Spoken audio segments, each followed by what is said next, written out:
જામનગરમાં આજરોજ બપોરે 12:30 વાગ્યે ભારતીય જનતા પાર્ટી 12 લોકસભા જામનગર દેવભૂમિ દ્વારકાના ઉમેદવાર શ્રી પૂનમબેન માડમે વડીલોના આશીર્વાદ લઈ કલેક્ટર ઓફિસ ખાતે ચૂંટણી નામાંકન પત્ર ભર્યું, જેમાં સાંસદ તથા ઉમેદવાર શ્રી પૂનમબેન માડમ, પૂર્વ મંત્રી વસુબેન ત્રિવેદી, પૂર્વ પ્રદેશ પ્રમુખ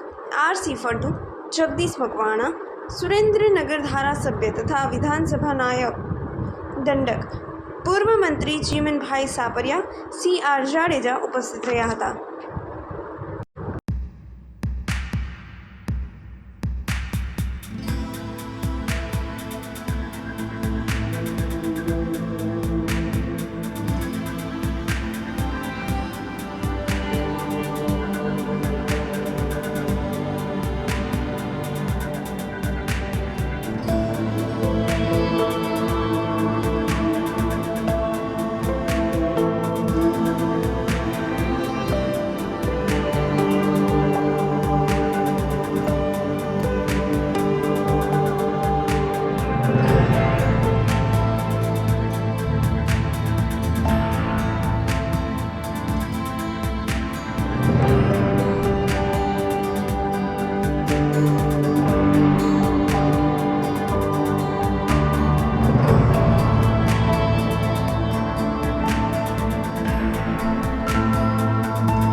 આપ સૌ જાણો છો મુજબ ગઈકાલે સમગ્ર આલારના નાગરિકો, પાર્ટીના સર્વે વરિષ્ઠ કાર્યકર્તાઓ, સ્થાનિક આગેવાનો, સંસ્થાઓના પ્રતિનિધિઓ, સર્વે સંતગણ અને ઈશ્વરના આશીર્વાદથી એક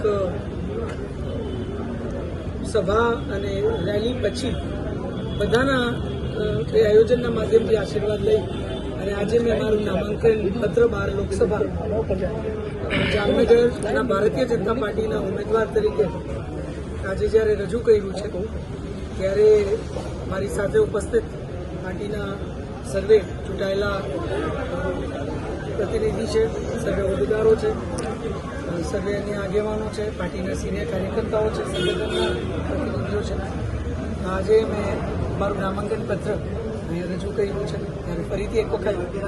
આપના માધ્યમથી પણ મોદી સાહેબના નેતૃત્વમાં જ્યારે ત્રીજી વખત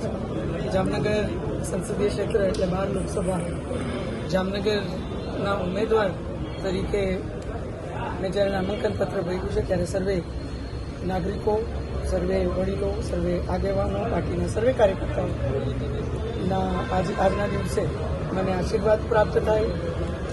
એમનો આજ સુધી જે વિશ્વાસ મળ્યો છે એ વિશ્વાસ હંમેશા મને મળતો રહે અને મને ખાતરી છે કે જામનગર સંસદીય ક્ષેત્રના લોકોએ ભૂતકાળમાં પણ એક મજબૂત લીડ સાથે જામનગર લોકસભાની નોંધ દિલ્હી સુધી કરાવી છે. મને ખાતરી છે મોદી સાહેબના નેતૃત્વમાં જે પ્રકારના કામો થયા છે એના માધ્યમથી ફરીથી એક વખત જામનગરના નાગરિકો જે પ્રમાણે પાર્ટીની અપેક્ષા છે એનાથી પણ વધારે ક્યાંક જામનગર લોકસભાની નોંધ દિલ્હી સુધી કરાવશે એ વાતની મને ખાતરી છે. ત્યારે આજે મારું નામાંકન પત્ર મેં રજૂ કર્યું હોય તો આપ સૌના આશીર્વાદ, શુભકામનાની અભ્યર્થના સાથે હું આપ સૌને હૃદયપૂર્વક વંદન કરું. કેમ છેલ્લા 1 મહિનાથી તમે ગ્રાઉન્ડ ઝીરો ઉપર છો, પ્રચાર ઝુંબેશ ચાલુ છે, કેવો રિસ્પોન્સ? લોકોમાં ખૂબ ઉત્સાહ છે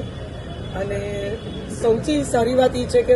ભારતીય જનતા પાર્ટીના કાર્યકર્તા તરીકે અને ચૂંટાયેલા પ્રતિનિધિ તરીકે મોદી સાહેબના નેતૃત્વમાં જે પ્રકારના કામ થયા છે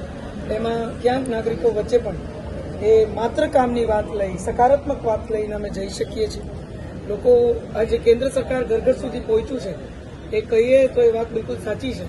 તો આ જ પ્રકારની વાત લઈ અને આખું ઇન્ફ્રાસ્ટ્રક્ચરલ ડેવલપમેન્ટ હોય, પોલિસી નીતિ વિષયક નિર્ણયો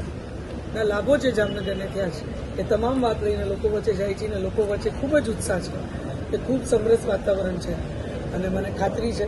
કે નાગરિકોના પુનઃ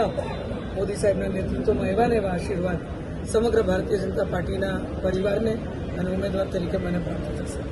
ઓકે.